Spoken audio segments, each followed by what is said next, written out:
Splenda, sweet and low, equal, or sweet one. Or should I say, saccharin, aspartame, acylfan potassium, and sucralose. These are the chemical names of the artificial sweeteners that most of us consume on a daily basis. Artificial sweeteners came to the scene in America in the late 1800s, early 1900s, and were discovered mostly by accident and became very popular during World War I and World War II. Many other sweeteners have been developed since these accidental discoveries, like sucralose, which is more commonly known as Splenda, and the more popularly used sweetener, aspartame, which is the key ingredient in Equal and is equal, and is in most of our diet soft drinks, if not all of them. Most of these sweeteners were brought to the market very quickly with minimal amounts of testing. Individuals should not consume artificial sweeteners because they have certain adverse effects on human health. I will reveal to you why we should not consume these substances through three main points. Artificial sweeteners encourage weight gain. There are correlations between artificial sweeteners and the development of cancer. And we cannot trust manufacturers to deliver a safe and tested product. We've all seen the commercials for sugar-free sodas or snacks, and they claim that the lack of sugar in the product will encourage weight gain. But there have been several studies that show that this is not true, that it actually encourages weight gain. An experiment done on lab rats at Purdue University revealed that the more artificially sweetened yogurt rats were given, the more they overate and the fatter they became than the rats that were given naturally sugared yogurt. Scientists began to wonder if this same effect happened to humans too, and it turns out that they did. A study done by researchers at the American Cancer Society on about 78,000 participants found that the weight of participants increased over the course of 1 year by an average of 2 to 3 pounds with the more as the amount of artificial sweeteners the individuals consumed went up.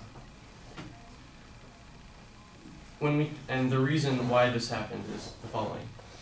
When we consume certain amounts of sugar, a hormone called peptide-1 is released to our brain, gives the sensation of feeling full.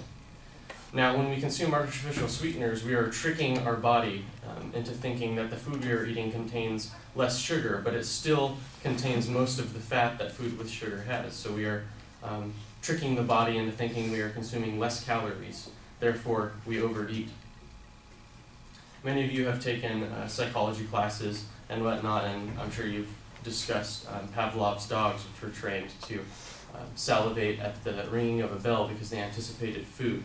And just as Pavlov's dogs were trained to salivate at the ringing of the bell, our bodies were trained to react to caloric intake with the presence of certain amounts of sugar. We end up overeating and consuming lots of fat and other minerals and substances because the sugar was not present to send the signals to our brain. Because we are tricking the bodies, our bodies tend to overcompensate when we finally do get some real sugar from our food, and researchers have found a spike in insulin after this happens, which can produce certain diabetic symptoms. These are some of the short-term effects that these synthesized sugars have on our bodies. Now let's discuss a harsher long-term effect. Artificial sweeteners have been shown to encourage development of cancer. Scientists at the National Institute of Environmental Health Science conducted an experiment. Rats were exposed to varying amounts of aspartame, which is the most popular artificial sweetener for diet sodas, and for those of you sports guys that like to work out and have a protein shake after you work out and look at the ingredients, aspartame is probably definitely in there. Rats were exposed to varying amounts of this aspartame until they died a natural death. It was discovered that the higher amounts of aspartame that the rats were given, the more likely they were to develop certain types of cancers like lymphomas and leukemias and various types of peripheral nervous system cancers with higher doses. Most of these effects were found at 20 milligrams per body weight, which the FDA has approved up to 40 milligrams per body weight for human consumption. Further research has discovered correlations between saccharin and urinary tract cancer, which was the first artificial sweetener to be discovered and produced. Our research done by Dr. Morrison Buring was done with about 1,000 participants, and where he interviewed them to discuss their dietary habits before they contracted the cancer. And he found that many of them reported having regular exposure and consumption of artificial sweeteners.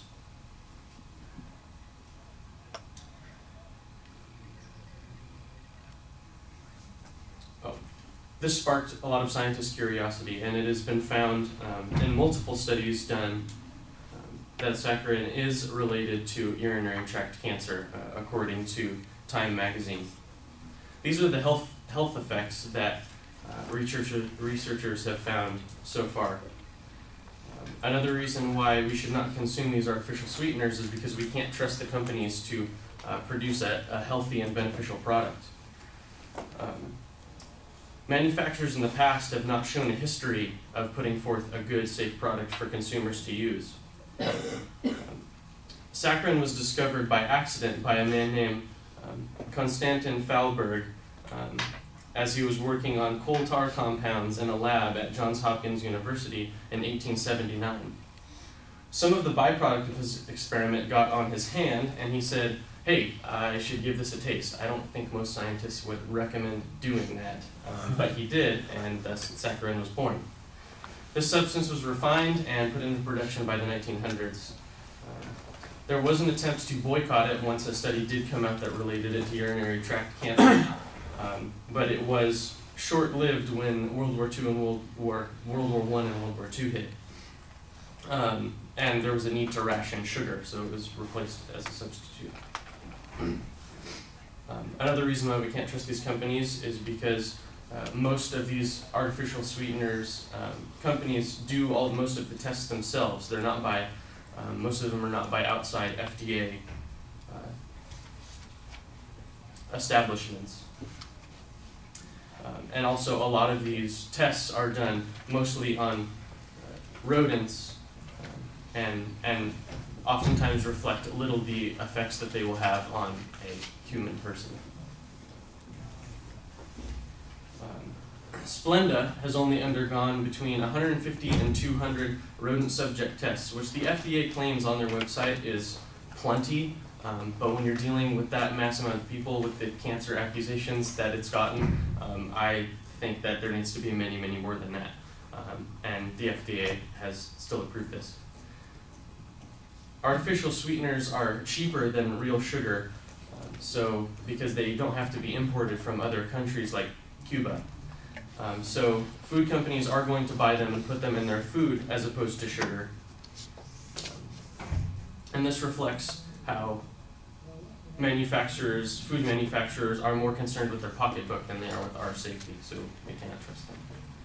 All this being said, we can clearly see that artificial sweeteners are bad for one's health and will continue to be that way.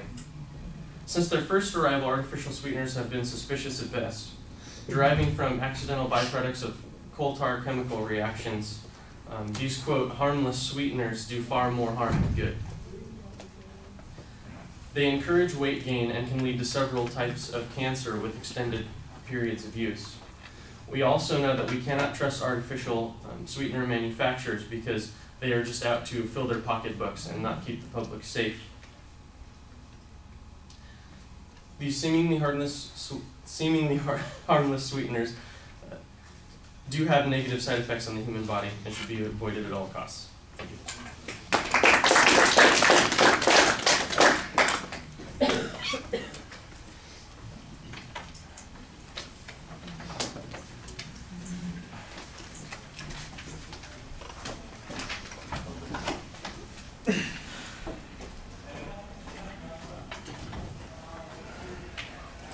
What? You doing track?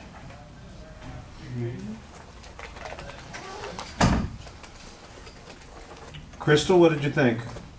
I like this good thing he presented, like, I don't like Splendus, and I obviously agree with it.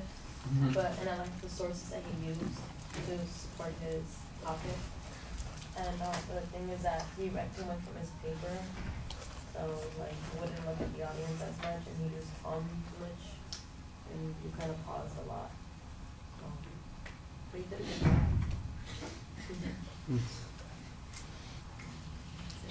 All right, well, I like the attention device. I think you've got a clear statement of what your claim of fact is, and you've got a policy claim that comes along based on that claim of fact. You lay out the secondary points very smoothly, and you have a clear organizational structure during the speech. So as you get to each of those points, your signposting goes well. So on the structural issues, I think you're doing fine. On the argument itself, I think that your strongest argument is the first one about the minimal impact that it has in preventing weight gain. In fact, it might have that counterproductive outcome. I thought that you had a good explanation of that process, a couple of studies that supported that. I do think you need a little bit more information on that to be convincing. On the second point concerning the cancer risk, it seems, you know, I think a little speculative based on the information that you present to suggest that that link is causal in nature. It sounds like it is very correlation based.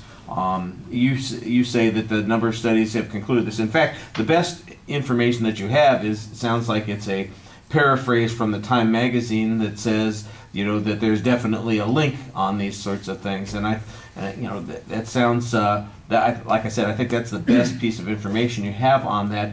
But we don't know what the level of risk is, and of course, it assumes that there is no benefit, and the first point is the thing that attempts to demonstrate that there is no benefit.